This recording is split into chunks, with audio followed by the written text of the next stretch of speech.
Olá pessoal, tudo bem com vocês? Então vamos lá? Nessa nossa videoaula nós vamos continuar a nossa conversa sobre o Simple Past. Só que nessa parte 2 a gente vai focar nos verbos que não são o verbo to be, tudo bem? Então eu tenho aqui para conversar com vocês, lembrando da linha do tempo. Então eu tenho o Simple Past como um tempo verbal que pode ser usado quando eu tenho uma ação ocorrida num momento específico do passado. Tem que haver essa indicação de momento específico, tudo bem? Então eu tenho lá o meu presente, eu estou falando sobre este passado, tenho o futuro, que não vem o caso agora, e eu me lembro de um acontecimento no passado. Eu vou focar neste acontecimento, desde que tenha um momento específico. Aqui eu tenho a imagem, por exemplo, de um rapaz assistindo TV. E aí eu posso dizer, inclusive, he watched television last night. Observem que eu tenho aqui last night, noite passada. Então eu digo que ele assistiu a televisão noite passada.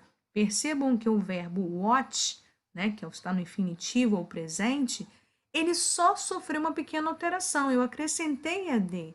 Isso é possível porque aqui o Simple Past está usando, a gente está usando para o Simple Past, verbo regular, tá? O que são verbos regulares? São verbos que vão sofrer pequenas alterações na forma original. Então, o verbo era o watch e passa a ser watched. Tudo bem? Aqui eu mostro para vocês que a conjugação não vai mudar de acordo com o pronome. Eu tenho I watched, you watched, we watched, you watched e they watched. Não importa que em português eu diga eu assisti, você assistiu, nós assistimos. Em inglês, o passado vai ficar o mesmo para todo mundo na hora de escrever o verbo. A única alteração é o ed. Tudo bem? No caso do verbo watch. Eu vou mostrar para vocês que, apesar dos verbos regulares sofrerem pequenas alterações, a gente vai ter que tomar um pouquinho de cuidado porque existem algumas regrinhas para o acréscimo desse ed, tá?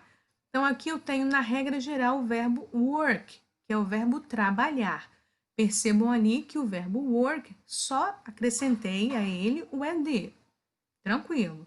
O verbo clean, que é o verbo limpar, também só acrescentei o ed.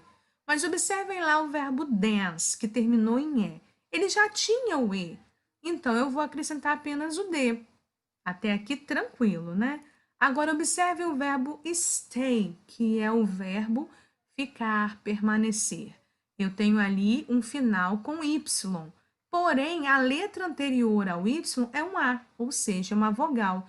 Quando eu tenho verbos que terminem em y e a letra anterior a este y é uma vogal, eu vou fazer a regrinha do ed tranquilo. Mas por que eu estou falando isso? Porque quando eu tenho, como no verbo try, que é o verbo tentar, o y, o verbo terminou em y, mas precedido de consoante, aí é um detalhe importante. Eu vou tirar esse y, aí eu substituo o meu y por i, e aí sim eu vou acrescentar o ed. Tudo bem? Observem agora também o verbo stop, que é o verbo parar. O verbo stop, ele termina no sanduíche de vogal. Eu brincando assim, como se o T e o P fossem o pão e o O fosse uma carne ali. Por que eu falo isso, sanduíche de vogal? Eu tenho consoante de trás para frente, consoante, vogal, consoante. Consoante P, vogal O e consoante T. Toda vez que eu tenho um verbo terminado em sanduíche de vogal, que eu falo brincando, né, que é essa combinação de consoante, vogal, consoante, eu vou dobrar a última letra antes de acrescentar o ed. Eu vou acrescentar o ed, só que percebam que o verbo stop termina com P. Então, antes de acrescentar o ed, eu vou repetir, que eu falo de dobrar, né, a última letra, que no caso é o P. Tranquilo? Então, vamos lá. Aqui, a gente já vai conversar sobre um outro grupo de verbos, que são os verbos irregulares, tá? eu digo aí, né, falo sobre esse rapaz que está comendo esse pequeno sanduíche, esse pequeno hambúrguer, e digo, he ate a hamburger yesterday. Ou seja, eu tenho ali yesterday, que é ontem. Só que o verbo comer é o verbo eats. E olha como ficou agora em vermelho, ate. Ou seja, pessoal, os verbos irregulares são aqueles que sofrem grandes alterações. Percebam que o verbo original era o it, né? Que eu leio it, o E, A e o T. E virou ate. Então, há uma grande mudança. Não acrescentei só um D, um ED e um IED. Não. Eu faço uma mudança completa desse verbo. E por isso que vocês vão ver, eu vou fornecer para vocês umas tabelinhas para a gente conseguir identificar verbos regulares e verbos irregulares, porque os verbos irregulares vão dar bastante trabalho para a gente, porque não há como você saber sem estar memorizando a tabelinha, porque você vai se perder um pouco, tá? Os verbos mudam muito, tá? E às vezes totalmente, ok? Então, aqui para dizer que ele comeu um hambúrguer ontem, o verbo eat virou ate, tudo bem? Passado. Eu mostro aqui para vocês, né, que depois que eu descobri qual é o passado do verbo eat, aí tranquilo, não vai mudar nada em relação à conjugação de cada pessoa verbal. I ate, you ate, she ate, tá? Isso aí já é tranquilo. Ele só vai mudar a forma para o passado, mas depois serve para todo mundo, beleza? Então, aqui vamos ver aqui. Como eu falei, como eles não seguem nenhuma regra, a gente vai ter que dar uma analisada nos mais importantes. Aqui eu vou mostrar apenas alguns para você. Buy, que é o verbo comprar, vira bought. Go, que é o verbo ir, vira went. Come, que é o verbo vir, vira came. Do, que é o verbo fazer, aqui não é o auxiliar do, tá? O do, que é o verbo fazer nesse caso, quando ele é conjugado, tá? É o verbo fazer. Vira did. Drink, que é beber, vira drank. Find, que é o verbo encontrar, vira found. Então vamos lá, mais alguns importantes. O verbo have, que é o verbo ter, vira had. Get, né? Possuir, pegar. Então, o get passado got. Make, que é o verbo fazer, vira made. Say, que é o verbo dizer, vira said. Think, que é o verbo pensar, vira thought. Write, que é o verbo escrever, wrote. Tudo bem? Então, vamos lá. Agora, para construir frases na interrogativa e negativa, eu vou precisar de auxiliar. Eu só não preciso de auxiliar quando eu estou trabalhando com o verbo to be, que consegue construir as próprias interrogativas indo para frente, ou as negativas, ele mesmo se juntando ao not. Só que antes, quando a gente estava estudando o presente, eu mostrei para vocês dois auxiliares, do e does, que era auxiliar de presente, de simple present. Agora, no passado, facilitou, porque eu só tenho auxiliar did e mais nada. O auxiliar did vai me ajudar em todos os pronomes, tá? Com I, com he, com she, com it, com we, com you, tá? Então, eu não tenho problemas em usar esse auxiliar. Então, quando eu tenho verbos que não podem se deslocar, eu vou usar o did para o passado, tá? Atenção aqui. Vamos ver como é que funciona. Afirmativa, eu tenho lá o mesmo exemplo. He watched television last night. Ele assistiu a televisão noite passada. Isso está na afirmativa, tá? Agora eu quero construir na interrogativa. O meu verbo watch não pode ir para frente, então eu vou usar o did. Lembre que na interrogativa o auxiliar vai para frente, tá? Did he watch television last night? Tudo bem?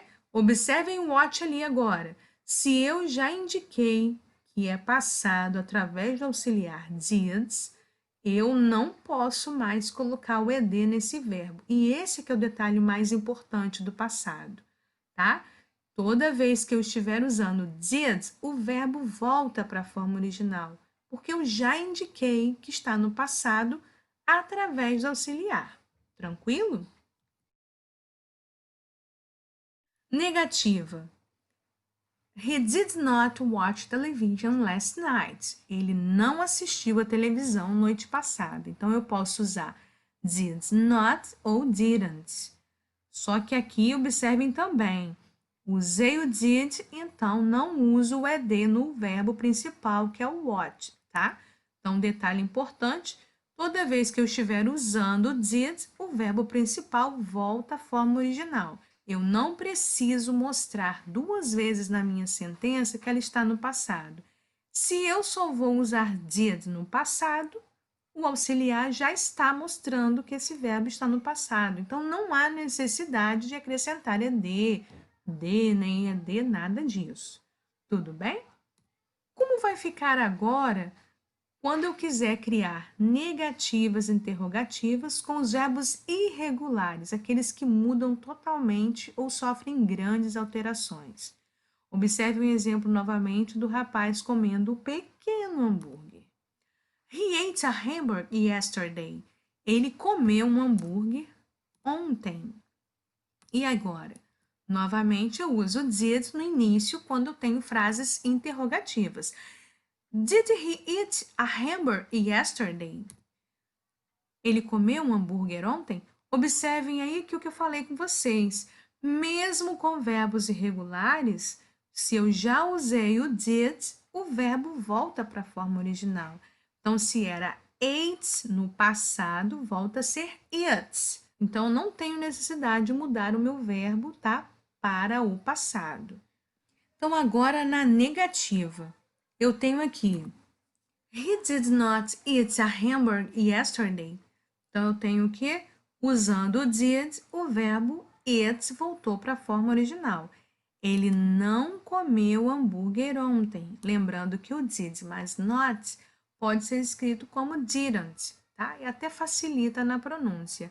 He did not eat a hamburger yesterday ou he didn't eat a hamburger yesterday. Tudo bem? Exercise. Pedi para vocês passarem a sentença para as formas pedidas. Olha o verbo reads, que é o verbo ler, é um verbo irregular. E aí eu vou mostrar para vocês que o verbo reads, tá? Ele é irregular, por quê? A escrita dele é a mesma. Ele vai ser irregular apenas na pronúncia, mas vale a pena a gente falar sobre ele, tá? The girl read a book last week. Olha que interessante. Read é o mesmo verbo read, só que o reads é a forma original, o presente ou infinitivo. Se eu quero colocar essa frase no passado, eu vou ler como read, tudo bem? Então, last week, essa parte destacada aí é semana passada. Então, se eu tenho lá um momento específico de passado, eu já sei que o verbo reads, por ser irregular, ele vai ser lido de maneira diferente. É o read. Então, no caso do verbo reads, tá? Como ele não ganha ed nem nada, ele vai ser considerado irregular. Mas a irregularidade dele é apenas na pronúncia. Tudo bem? Então, aqui eu vou pegar esta frase, The girl read a book last week. A garota leu um livro na semana passada. E vou passar para a interrogativa. Então, vocês vão chamar qual auxiliar. A gente vai usar um auxiliar ali para iniciar a frase interrogativa. E nós vamos usar o auxiliar também para formar a negativa. Então, só para efeito de fixação, como eu falei, cuidado com a pronúncia. Lemos como read no presente e read no passado. Thanks!